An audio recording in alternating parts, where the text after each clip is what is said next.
Marvel Snap's newest card, Selene, Horseman of Famine, is one of the biggest objective cards we've seen. But how does she actually reward you for what you're investing in her? Let's take a look at Selene, Horseman of Famine, and the best decks to play with her.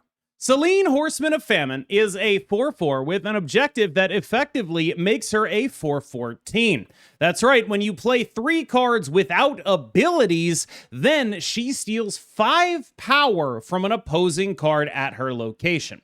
A 4/14 is meaningfully bigger than some of the biggest 4-drop conditionals that we've seen in Marvel Snap, but it isn't a straight-up 4/14, it's the kind of 4/14 that can get shut down by a Luke Cage or a Shadow King. Remember that in order to steal, you must first actually afflict, and Luke Cage prevents it from happening at all, while Shadow King resets the power of both Selene and the thing she stole from to their base abilities. This means that while Selene is a 4/14, she's also going to require some work in order to make that happen, and she can be vulnerable to specific types of counterplay that are typically common among cards that involve a lot of green and red power like Selene. Largely, though, the biggest restriction on Selene is going to be what decks you can play her in. This is a card that, I don't think it's a coincidence, released near Ozymandias, a rock synergy card. Rocks, of course, famously have no abilities. This means that it is a meaningful addition in terms of power to those decks, but what's interesting about the rock decks is I don't really think they need more power per se. I think a lot of the rock decks need more interaction, more abilities to more ways to drag their opponents down, because I hesitate to say this, but it's almost like a 4/14 isn't actually all that compelling when everyone else is operating on a multiplicative level. So when you're playing a deck like the Rocks deck, which is very linear, you typically don't find yourself wanting a 4/14. What you find yourself wanting is a way to drag your opponent's combo down into the mud so your 3-power rocks can beat them. And that is largely, if specifically, I think, where Selene might fall short going forward. Obviously, I'm not Nostradamus. I can't predict the future, but I think that largely my experience with this card has led me to the conclusion that it goes in a deck that, while it is grateful for the power, is not a deck that is desperate for the power and is instead desperate for some ways to interact with their opponents, because unless that power is going to allow it to be multiplicative and compete with some of the combo decks, it needs to disrupt those combo decks. And Selene is ultimately kind of just a stat stick. One of the games you'll see people playing, or I guess I should say deck building mini games you'll see people playing with Selene, is how few cards can I put in a deck and still reasonably count on Selene? Sandstorm, Rhino, and Debris mean that you're going to have a decent amount of cards with no abilities in the list, but you are going to need any combination of 2 of them in order to actually make it happen. So you need Debris and Sandstorm, Debris and Rhino, Rhino and Sandstorm. You kind of see where this is going. You do need that in order to make it happen. The Wiccan helps to alleviate some of the issues you run into with Aussie decks, which are basically like, I have this Ozymandias, but I can't play all the rocks that I need to because I can really only play him on 5 and then the rocks later. Makes the Sandstorm play work a little bit better in terms of curve, as opposed to the non-Wiccan Ozymandias decks. Of course, in terms of tech, you have the ever-present Cosmic Ghost Rider, probably the best proactive tech card in the entire game. And Mole Man is here to supplement the other things going on. We talked about how the 3 that you normally see in a rock deck, those are the good ones. Those are the ones you're going to see a lot of. Mole Man is just, I have to run a 4th one. And that's the mini game that's going on here. Selene is a good card. The problem is, in order to make her be a good card, you have to run some amount of bad cards. I'm willing to grant you that Debris is just actively good. At a 3/8, you're actively just enjoying what she's giving you. I'll even give you Rhino, actively good. And then you get into Sandstorm, who I think is conditionally good, good in certain situations, pretty abysmal if it's your only 2-drop, which does matter in a Wiccan deck. And after that, you get into Mole Man, who is almost entirely horrendous. And it's like, where do we draw the line here? That is actually something that's going to come up across a lot of Selene decks, because as a stat stick, 4/14 is good. In a deck where you care about stats like Wiccan, that's a reasonable thing to be asking. The problem you run into is you are running bad cards to get that 414. This is perhaps the most minimal investment you can possibly make in attempting to create a Selene. There are a couple of ways to get rocks on the board here, but they are extremely minimal, and your other cards without abilities are, of course, going to come from the Hood. Zombie Mr. Fantastic will make a Horde. The Horde has no abilities. Nico Minoru can create a demon. In a pinch, Prodigy can copy a card with no abilities, but frankly, if you're doing that, you're definitely in some trouble. Largely what you're looking at here is using Hood Demons to fulfill Selene's condition. That is a very viable way of doing it, and again, what we're doing here is minimizing the amount of bad cards you run in a deck that is going to get an active Selene. The question that this deck wants to ask, though, is would I rather do this, or would I rather just play a Moon Girl and be a normal Victoria hand deck? I think there are actually some arguments for Selene, largely those being like Victoria hand typically struggles in terms of outputting the amount of points you need in a specific lane. It's actually a deck that really does want a 414 because it needs to be able to go vertical. In matchups against like a ramp deck or a Doom 2099 deck, this card is actually going to be pretty meaningfully impactful to your ability to win a specific lane that both of you are contesting. That kind of stuff does matter here. Like, it is going to give you advantages in those specific matchups, but you are definitely on the bottom of the barrel in terms of actually making sure she goes off, right? Like, you can do things like Prodigy a Debris or Debris and a Demon, and like when it works, but there are going to be some games where it just simply doesn't work. Now, the other thing this deck has going for it, though, and this is really important, that's just sort of a big floor raiser for this archetype, is it just wins a lot of games that aren't Selene games, right? Like, okay, you know, I'm not playing the Frigga that's normal in a V-hand deck, but I'm still Prodigying a Gambit. I'm still Prodigying a V-hand. I can even Prodigy a Selene if I really need to win one lane. Like, there's just kind of a lot of baseline ability for this deck to win games without actually having to care too much about the Selene part of it. And I think you'll feel that when you play this deck is you'll be like, you know, the Selene is cool and she's filling a role here, and that role is being able to let me go tall in one lane, which is definitely a valuable role to fill. It's actually similar to the Lin Lee role in the Lee hand deck that I highlighted recently. Kind of a similar thing going on there. By the way, do want to note that I am aware it's pronounced like Lin Lie, but unfortunately that doesn't sound like V, so I can't even make the pun if I say Lie hand. It doesn't play the same way, but I just want you to know I do apologize for butchering the language in order to make a pun. That said, I do think that Selene is maybe not the most efficient way of doing this, even though I do think that this is a deck that you will very reasonably be able to win games with. A lot more of it are going to be down to Gambit V-hand stuff, and a lot less of it's going to be down to Selene. She's helpful, but I would argue not required. If you want to go all in rocks, she is actually a meaningful contributor. Like, it's not really her fault that the all-in rocks deck is an all-in rocks deck, right? But she does do some stuff in this list that otherwise would not necessarily be getting done, right? The all-in rocks deck is very much about wide, full boards that are reasonably sized, right? You're doing all-in rocks. Okay, so you got a Patriot and Ozymandias. Your rocks are really big, but they're capped because you can only have 4 cards at any given location. So you need something that's actually going to efficiently use its board space. One of the trade-offs that a lot of Marvel Snap decks take is the ability to efficiently use board space versus the ability to efficiently use energy. A deck like this uses energy very efficiently once it's set up its combo, but it doesn't use board space nearly as efficiently, and that is what Selene is bringing to the archetype. This is an archetype I think I can flatly say she is actually a very meaningful upgrade in. Like, this is something that the deck simply didn't really have the ability to do. She is going to be a very large card in a specific lane. She is not massively conflicting with the other things your deck is doing, i.e. you can still play Patriot on 3, you could still play Ozymandias on 5. You are able to deploy this card and then do other stuff. The problem is largely like, okay, how do I get enough guys on the board to benefit from all the things that are happening here? Because a lot of the things I'm playing are pretty expensive, right? Like, I am playing an Onslaught here a lot of the time, almost entirely to pull it off of an Ensabanur. And if I'm playing the Ensabanur on 4, when am I playing Selene? Which actually, that reminds me, there is another thing going on here that sucks. For some reason that I can't figure out, when you pull a card with En Sabanur and that card is an objective card, that second objective card won't trigger, which is weird. Because when you play an objective card after En Sabanur and you pull the and the En Sabanur thing pulls something that would trigger that objective card, that would, like, let's say it's the next card to allow your Juggernaut to play, and you played the Juggernaut after ESN, well, then it will trigger the Juggernaut. I don't know why that interaction works that way. It sucks, and it's very annoying, and I wish it didn't.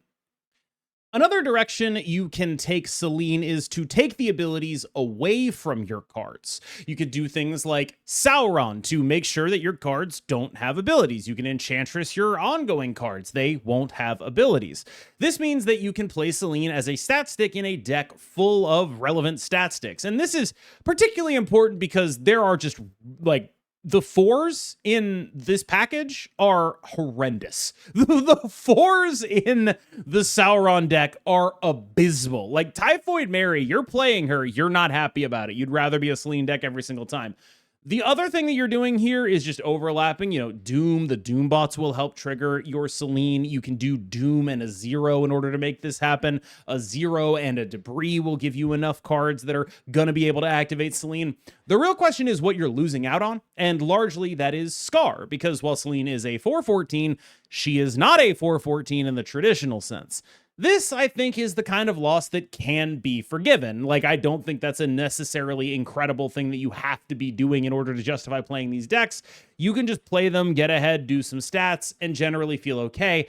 I will say, though, that it is a pretty dangerous proposition right now to be a deck that doesn't play any kind of meaningful interaction.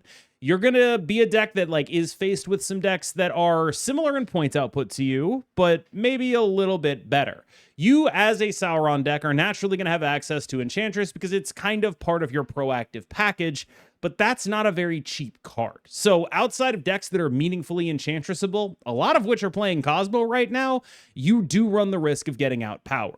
However, if you are able to play Fair Marvel Snap against people, you are playing some very heavily efficient cards, all of which are hitting well above the typical pay grade for a card of their cost. The question is just whether or not that's worth doing in 2026, and it might not be.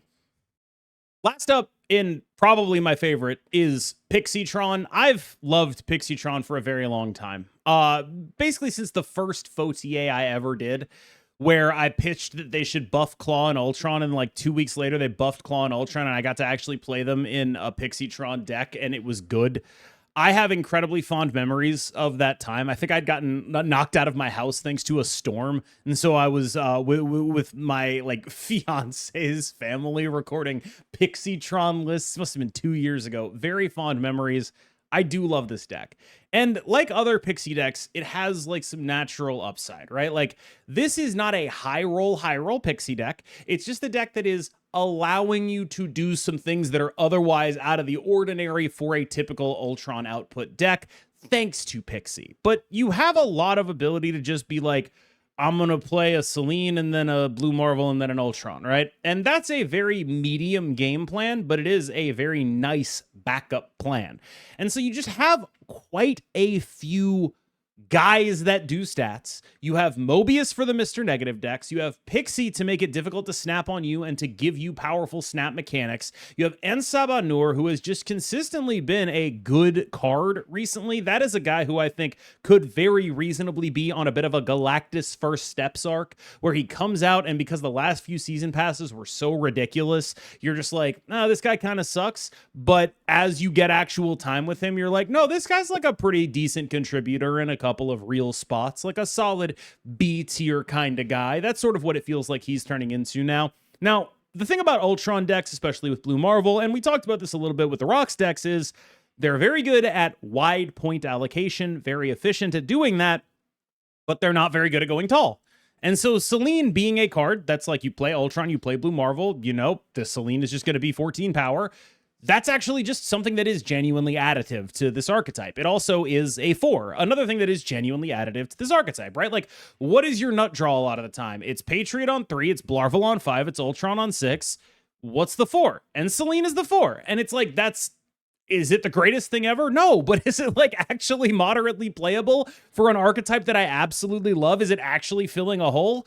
Kinda, yeah. Like, do I think this is gonna reasonably be on my tier list? I have some doubts, but there are definitely going to be games of actual Marvel Snap that you will play that this deck will win. You will be able to Mobius the decks that are energy cheating over you a decent amount of the time. You'll be able to compete with a lot of the stuff, and people, like, frankly, I think people just don't respect Ultron in a way that they should. I just do. I think people aren't respecting Ultron enough. And I think that, like, this is the kind of deck that actually got two meaningfully good fours. It got, of course, Selene and En Sabanur. And now suddenly you're like, okay, you know, I'm actually a little bit better than I was. And I was a deck that was at least sort of sub-meta kind of rogue deck tier. This is a rogue deck that I think is legitimately improved here. So I feel like I've been pretty nice so far to Selene. So it's time to, you know, do the harsh truths segment, I think. Selene is a card like many of the objective cards, like Caliban, and of course, like En Sabanur himself, who is relatively limited in terms of output. Juggernaut, Caliban, and Selene are all sort of in the same space to me, where these are cards that are kind of only ever doing what they say on them. And a lot of the time when you get a card that only does what it says on it, that card is not going to be too powerful because you're not doing anything particularly scary with it. And I think a lot of the time you want to be doing something really scary. It's not a coincidence that Gambit, the scariest of these cards and probably the easiest and most profitable to duplicate while activating his effect, is the one that ends up being the strongest, right? A lot of Marvel Snap cards, whatever's going to be the strongest is the one that's going to be the most profitable and self-reinforcing to duplicate, right? It's not a coincidence that En Sabanur, who is like the most wide-ranging and generic of these cards, is the next one on the list, right? He's the guy who can do the most across the most spaces, right? He's the guy who fills the most holes across the game. And I've even seen people do things like play En Sabanur, play a Wong in that lane. You can do a little bit of multiplicative stuff with him in a way that is not really true of these cards. Selene is a card that is really big in one lane. Caliban is a card that is really big generally. These are not bad things to be, but they're also not special. And I think that's largely a consequence of how they put this mechanic together. They wanted to release Objective in an easy to understand, and with apologies to the horrendous Twitter bot, let's assume that I'm talking about Robert Heinlein here, easy to grok way. That I think is just, it's good that they did that. That is a correct design decision to introduce a new mechanic in a simple form. But it also means that a lot of these cards are going to be simple, and there is not going to be a lot of depth to them. And I think that that kind of thing is something that Selene particularly suffers from, because unlike Juggernaut and Caliban, I actually think she's like a meaningful upgrade in a really like what feels like a purposeful way, right? Like, what is it that you are missing in your deck about board-wide buffs? You're missing a card that goes really tall and gets played on turn 4, and they were like, we should make that card. And I think that feels so much more purposeful to me than something like Juggernaut, who's just like big 2, or Caliban, who's just like big 3, right? Like, this is a card that it feels like there was something put into. And I just don't think that it's a good space for that thing to exist, is largely what I'm saying at. This is not like a design issue per se. It's just like, you know, this would have been a good card to exist before we started multiplying every mid-range, before every mid-range deck started copying its best things every game, right? That's when this card would have shined. And until we go back there, until we return with a V to that era of Marvel Snap, I'm just not particularly compelled by a lot of these cards.